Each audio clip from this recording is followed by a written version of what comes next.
from St. Louis Public Radio.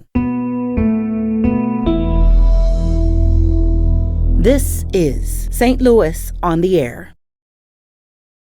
He remembers being a kid in the back seat of his dad's car, and he used to be deathly afraid that his dad would miss the bend. Fortunately for Jack, he never did. I watched an eagle teach her young one to fish. I've seen a mama and a baby deer swim across that river. I had to walk and follow them the whole way to make sure they made it. I don't know how I was going to help, but other emotional support. I'm Sarah Fensky. The old Chain of Rocks Bridge first opened to the public in 1929. For nearly 40 years, motorists took it across the Mississippi from Choteau Island near Madison, Illinois, to North St. Louis County. The bridge closed to cars in 1968, but now it's found new life as a destination for cyclists and pedestrians, and it's about to get even better. Great Rivers Greenway recently scored a $990,000 National Park Service grant to spruce up the Missouri base of the bridge. Great Rivers Greenway Community Program Manager is Elizabeth Simmons. Last Wednesday, she met producer Evie Hemphill on the site. And here's how Elizabeth described the regional agency's vision for the bridge's western base. People want to connect with each other when they're here. They want to connect with their natural surroundings.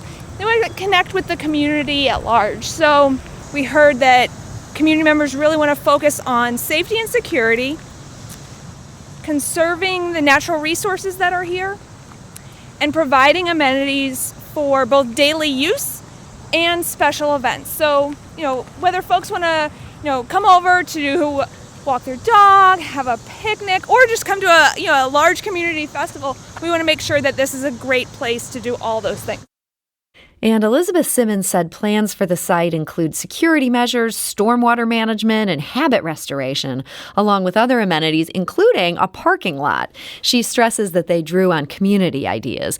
Now, some of those ideas didn't work out. When you think of the old Chain of Rocks Bridge, you might think of its intake towers. Those are those striking edifices right in the middle of the Mississippi. Here's Elizabeth Simmons describing one idea that proved not to be quite feasible. It was kind of fun when we were doing the visioning process with community members, asking, what could this place be? What do you want it to be? Of course, it's a brainstorm, so we just throw out any idea that people come up with and then kind of narrow them down to what is feasible. But, initially we heard, could the water intake towers be an Airbnb? There's a few reasons that's not possible and not part of this project. But yeah, there's such a unique feature that are really iconic of the St. Louis region. And again, that's Elizabeth Simmons speaking about community dreams for those historic water intake towers in the Mississippi River. Now, Great Rivers Greenway's work on site is expected to begin this year and take about a year to complete. And joining us today to share some history and some perspective on the bridge and those intake towers is Sharon Smith. She's curator of civic and personal identity for the Missouri Historical Society. Sharon, welcome back. Thanks. Good to be here. So Sharon, take us back to the beginnings of what is now the old Chain of Rocks Bridge. It first opened in 1929. What do we know about its construction process?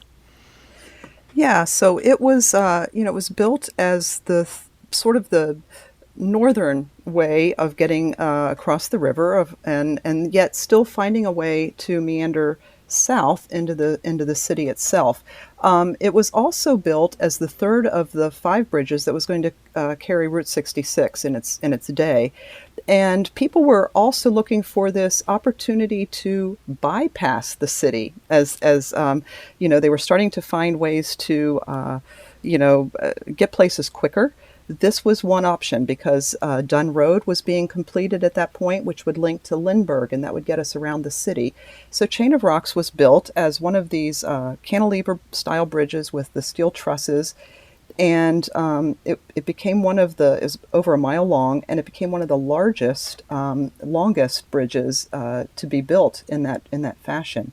So it became this opportunity for travelers now to find a way. There were other bridges that were still carrying Route 66, but this was the way that people could get there and kind of get around the city and still travel Route 66. So this was a relatively narrow bridge. It had two opposing lanes of traffic, and there's also an abrupt bend in it, which seems so unique for a bridge. Yeah. Why did this bridge curve? Yeah, so the curve comes from exactly its namesake, which was the chain of rocks. There was a chain of rocks, a literal chain of rocks that were in the riverbed that had been there from the Ice Age, really formed through the glacier times, and so that those rocks made it a problem to be able to put the footings of the bridge into the riverbank or into the riverbed without going around them. And so when they realized where they wanted the bridge to end on either side, both in the Mitchell area for Illinois and the Riverview Drive area for Missouri, they started that and then realized they were going to run into this chain of rocks. And so they had to bend around. It is a very unique structure for a bridge to do that. You say they started it and then realized they had to bend around it. This was something that came up sort of mid-planning or even mid-construction? I think mid-planning, yes. But by this point, and they also, there are only so many roads, right, in the 1920s. I mean, you couldn't just also build a road. There were a lot of dirt roads. But in order to sort of make this all work with the existing roads and the plan of where these were, I think that then this chain of rocks became apparent as they were building. And I don't think that the bend was always intended to be like this. Curved bridges are often something that happens, right? You can make a curve, but to do this sort of S-shaped bend where you literally change directions midway through the bridge is crazy. Yeah, it seems crazy, and honestly, looking at it, I would not want to drive on it. It seems potentially dangerous. Were there a lot of accidents on this bridge? There were some really potential deadly accidents, especially with larger vehicles. Again, as you mentioned, the bridge is not wide at all, really, when you think about it. It's it's literally about. I was trying to figure this out. There are varying discrepancies of how wide it is, but it's about 24 feet wide, so 12 feet per lane, roughly. And you think about, in the early days, in the late 20s, 30s, that might not be a problem with also slower traffic. But you get the 50s and 60s when people are, bigger vehicles. They now are, there's a lot more tractor trailers. There's, camping vehicles, all of those things, and they're going to hit that bend. There's a great story of one where two vacation home type vehicles met at the bend. Oh, you're freaking me out just thinking about that. Right? And they both stopped. And they literally stood there and looked at each other, and all this other traffic is building up. And a couple of the motorists got out and literally just helped each one of them inch forward enough. And when they got to the part where they met, they had an inch of clearance and got them through. And, the traffic had backed up for an hour. Wow. That's crazy to me. So yeah, hearing this story, I start to understand why this bridge was closed to vehicular traffic. This just doesn't seem like it was made for modern times and the awful Hummers that people have today. And could you imagine? It just doesn't seem like this would work anymore. I mean, is that part of why it ended up closing then in the late 60s? Why it really closed, honestly, was as with the fate of all of Route 66, it closed because the interstates came into play. So 1966, I-270 is built with the new chain of rocks bridge, so that bridge that's just a little to the north of it. And the old chain of rocks is still running, but they close it in 1970, and I'm using sort of air quotes, for repairs, because there was a hole in the bridge. But honestly, you could have fixed that and reopened the bridge, but they closed it and it never opened to traffic again. And I think it's partly because of the safety issues, but also the interstate. People, as soon as that I-270 bridge opened, the traffic on Old Chain of Rocks dropped drastically. And only about, at that point, they were only seeing mostly local vehicles going from Mitchell, say, just across the river, or a lot of them were going to the garbage dumps where the dumps were. So it was garbage vehicles. That's sad. So they had to kind of sneak this closing. They didn't want to upset the many people who used it to get to the dump. I think so. Yeah. And then ultimately it closes for good. And, and then it just has the rest of its storied past that sort of becomes a part of it until we're where we are today. So. Well, we just heard the most amazing story from Sharon Smith about vehicular traffic on the old Chain of Rocks Bridge. I imagine some people listening to this conversation used to drive this bridge back in the day. I'm curious to hear your memories. I'm also curious if you're a fan of this old Chain of Rocks Bridge, even if you just use it today for cycling. We're curious to hear what you love about it. Our phone lines are open. You can call us at 314-382-8255. That's 382-TALK. You can also send us a tweet at STL On Air and join our conversation. Our guest today, of course, is Sharon Smith, the curator of civic and personal identity for the Missouri Historical Society, talking about that bridge in light of its new grant the Great Rivers Greenway is going to be using to spruce up the Missouri end of things. Sharon, and this takes us back to kind of this heyday. Before it closed to vehicular traffic, it was part of Route 66. Paint us a picture of this bridge and the area just west of the bridge on the Missouri side. Was this a major draw for people beyond people dumping things? Yes. This was, I can only imagine. I didn't grow up here. I didn't ever get to drive the bridge. But I can imagine pulling into that. So there was a toll booth that you had to pay a toll. So either you paid it, on the Illinois side coming through, or however, I'm not even sure if you paid it as you exited or entered, but you still went through this sort of toll area. And when you came off of that area and now you were headed to Riverview Drive, if you looked just up ahead and high, you would see what was the Chain of Rocks amusement park, earlier version of its title, and then it became the Chain of Rocks Fun Fair Park. But it was this huge amusement park up on the bluff, and I can imagine being a child sitting in that car and seeing that, as maybe your parents are probably saying, let's just keep going, but they're like, I want to go to the park. I want to go to the park. It was the site of many school parks, end of the year picnics and fun times that many people would remember the Chain of Rocks Park.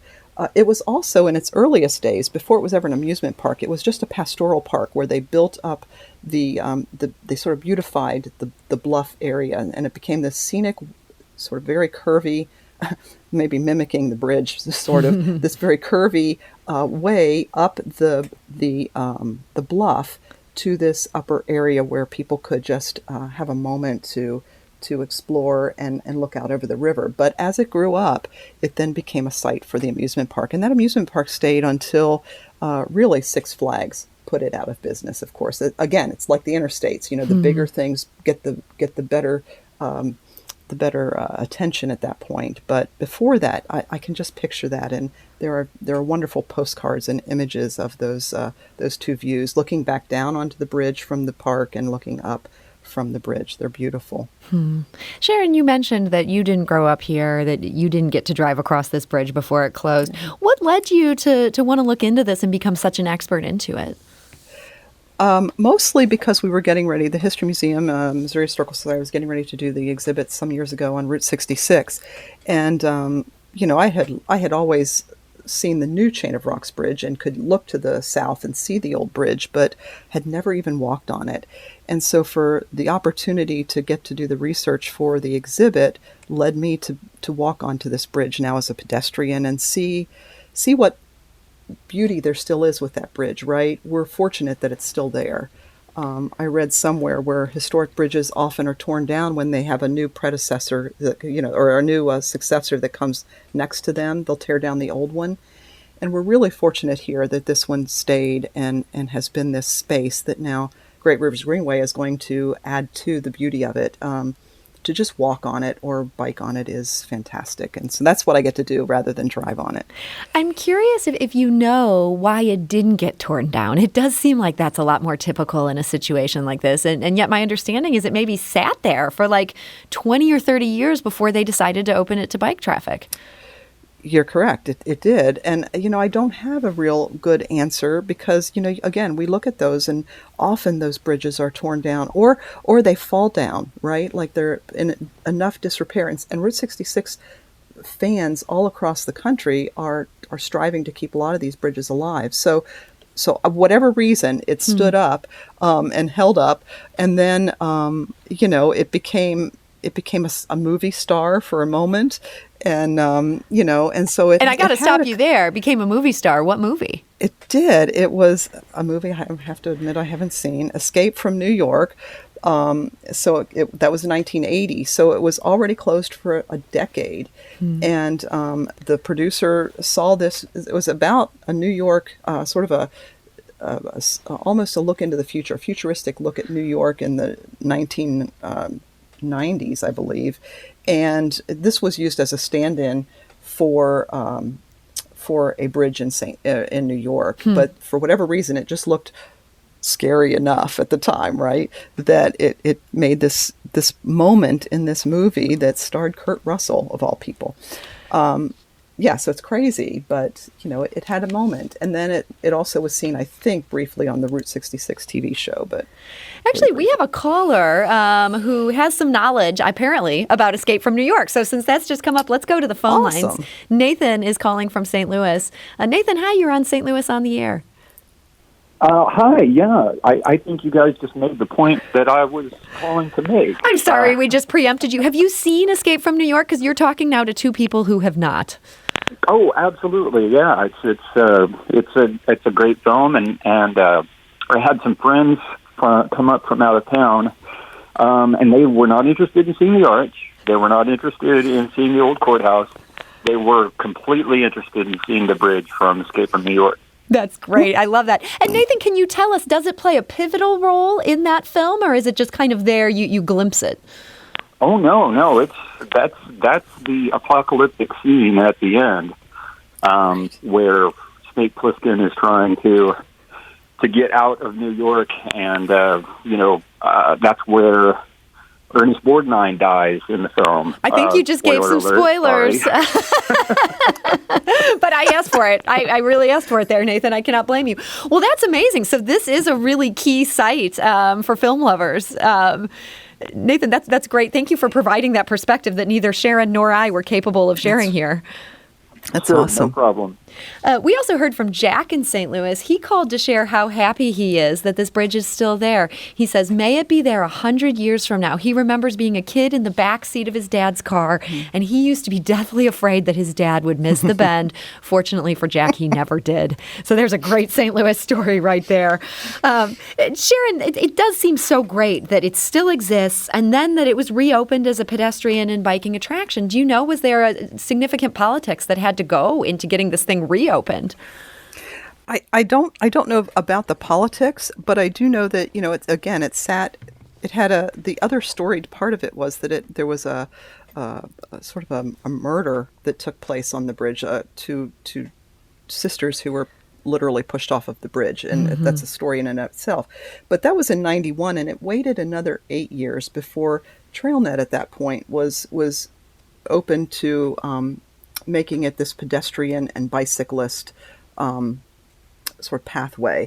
And I suspect with some grant money as well to sort of make it safe enough to do that, because it had been chained off. Like, it was literally chained.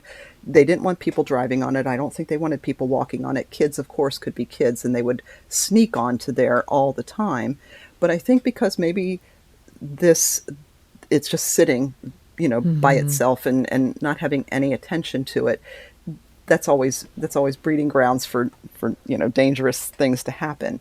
But I think once TrailNet could sort of make that bike path become a reality, I think then we started to see this emergence of seeing the bridge in a new light and as this pedestrian piece that now is just one of not a lot that are able to have this future in it as an old driving bridge, but now pedestrian space. And it is such a lovely site today. I want to stress that for people who haven't checked this out for themselves. Now, last week, our producer talked to Gretchen Meyer. That's a volunteer bridge keeper.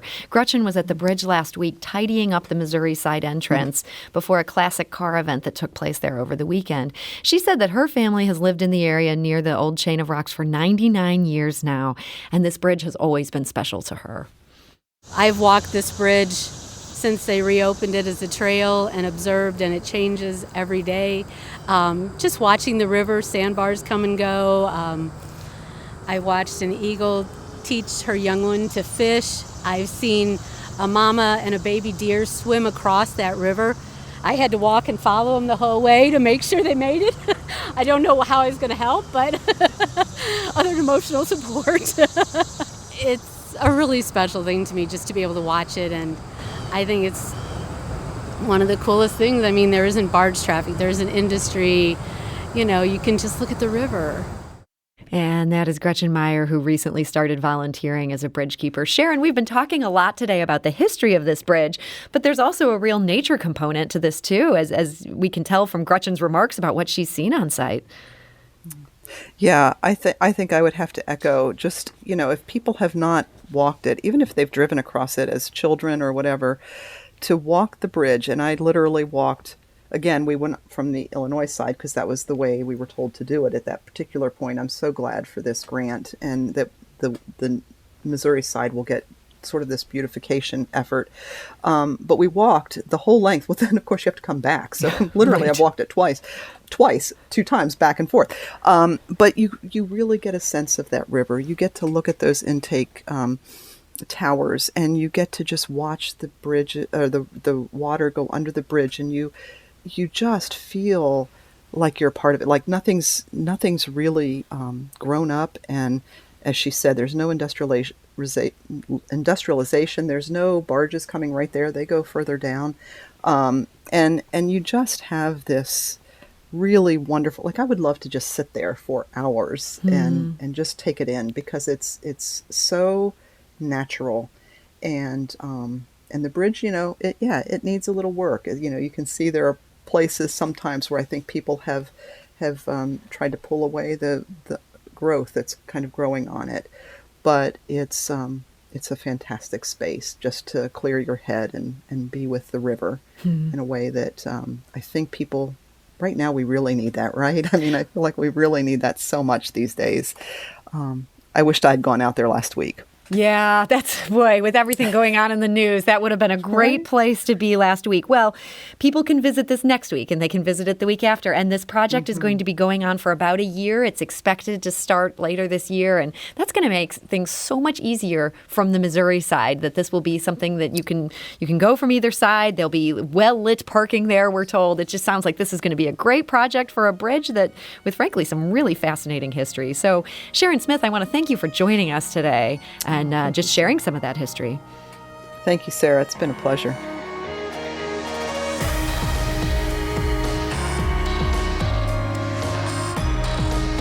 St. Louis on the Air is a production of St. Louis Public Radio. Understanding starts here.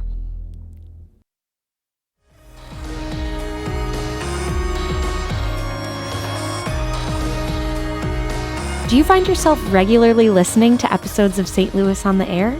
Suggest us to a friend you think might enjoy our conversations. And leave us a review and rating on Apple Podcasts on the App Store. It's the simplest way to help people discover our show. Thanks. St. Louis Public Radio is a member-supported service of the University of Missouri, St. Louis.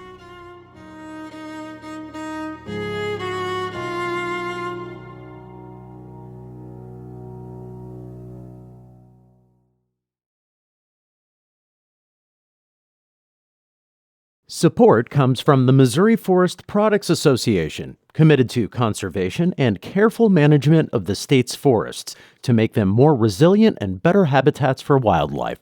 ChooseWood.com.